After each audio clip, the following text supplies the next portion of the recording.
What's up, you guys? It's Vallivon The Perfume Don back at you with another fragrance video. Welcome, new subscribers. If you like smelling good, then you're in the place to be. So I told you guys before I was going to give you a full in-depth review of Ariana Grande's new fragrance, R.E.M. or R.E.M, whatever you want to say. But today I'm going to have a special guest joining me. I feel like there was a lot of talk, well, mainly me. I don't know if anyone else said this. Drop it below if you feel the same way. But I felt like when I first sprayed this, I got some masculinity in there. So I wanted to tap my friend, DJ Streets. He's going to be letting you guys know what he thinks about it. It was really cool because he was like looking for some different fragrances to try out. And I was like, you know what? I just purchased the Ariana Grande R.E.M. And I feel like that one kind of has like a masculine side to it. And he does already like sweet scents. So I was like, I just really want to know your perspective. And worst case scenario, Ulta does accept returns if you need to, even if you sprayed it, so it's not like, oh my god, you're gonna buy it, you get stuck with it or something like that. Okay, so let's start off with the packaging again. You guys know how it looks. It looks super kitty. Like, I feel like the packaging is so misleading. Like, I feel like the packaging looks like it should be like super juvenile, but I don't feel like this fragrance is. Her in a galactic universe. It's kind of like space driven. She's like an anime character, that sort of thing. I actually think it's really cute. I like the fact they have original packaging. But yeah, I feel like little girls would love to have this as like a poster in their room or something like that. Do kids still buy posters? I don't know. Oh my gosh, I have to show you guys one day. I showed on my Instagram page. If you're not following me on Instagram, it's Vallivon The Perfume Don on there. But I showed on my Instagram page that one of my friends from college, she actually drew me. She's an amazing animations artist, so she drew me, but I got it blown up into like a freaking poster, and it's on my wall, so I'll show you guys one day. But anyways, back to the packaging. It's like a lavender color. It is a little bit iridescent and metallic, which is so pretty when it catches the light. Now on to the fragrance. The fragrance, oh my gosh, I've been wearing it for quite a few days because I really wanted to know what's up with this fragrance. I didn't know what to think because every time I would spray it, it would smell different. Again, I really like the fact that this is a lot easier to come out versus Cloud and versus Thank You Next. Now with the actual fragrance, as you can see, I've been wearing it like I put a freaking dent in it. When you first spray this scent, I still think that it smells masculine. It smells like Listerine. It smells very minty. I feel like this fragrance is supposed to be like a galactic ode to the galaxy, all that type of thing, aliens and stuff. So I feel like maybe that's where they're getting that from, but it definitely smells masculine when you first spray it to me. I feel like you do start to, like how I just sprayed it, you do start to get the hints of what could be like a caramel or a caramel, but it's not that melty caramel. It's not the melty caramel at all. Definitely when you first spray it, I get the masculine notes of what I feel like could be like salty fig. That's what I mostly get.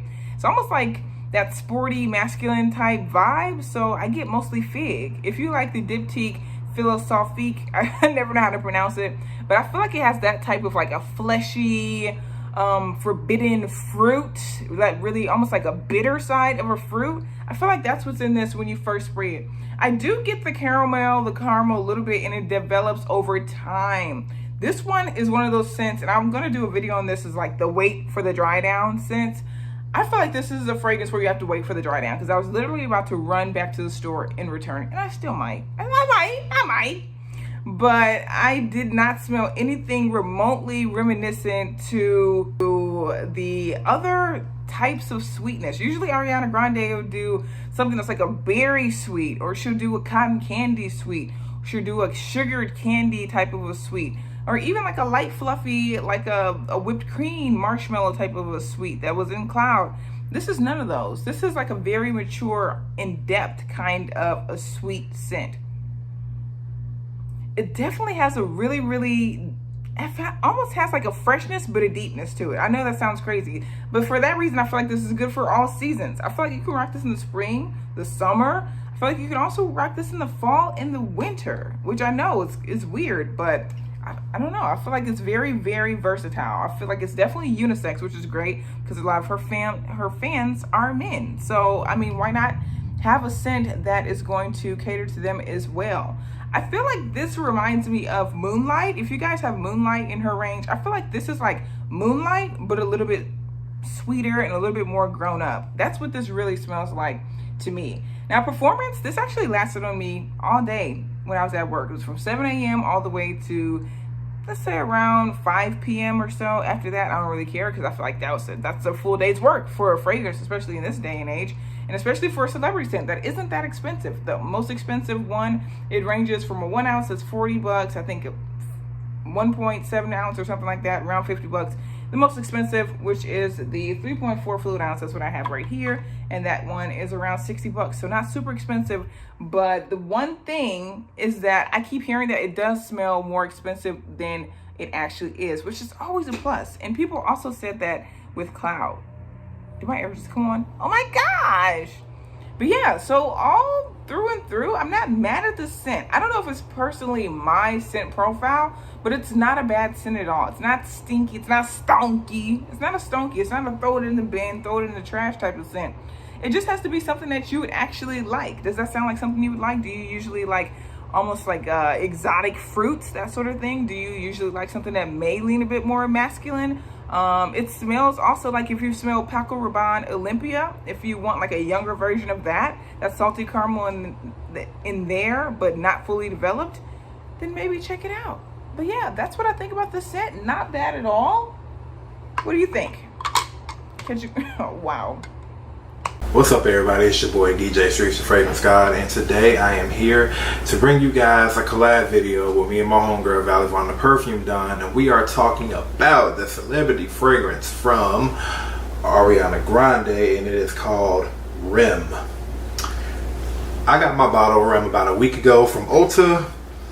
I remember when Valley texted me and was like, yo, you gotta try this. I was like, alright, what is it? Because I usually trust her judgment for the most part. She has a good nose for perfumes.